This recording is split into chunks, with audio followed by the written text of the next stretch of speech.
Hello and welcome to this tutorial. In this video, I'm going to show you how you can use ChatGPT in Excel. Now, let's say we open Microsoft Excel.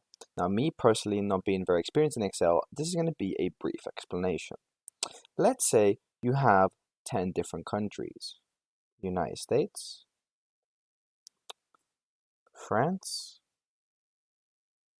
UK, Albania, Morocco,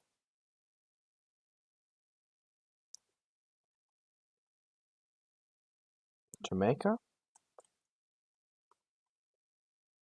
Lithuania, Latvia, and Belarus.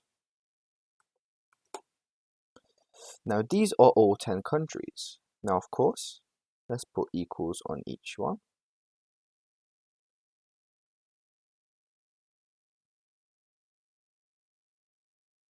Ooh.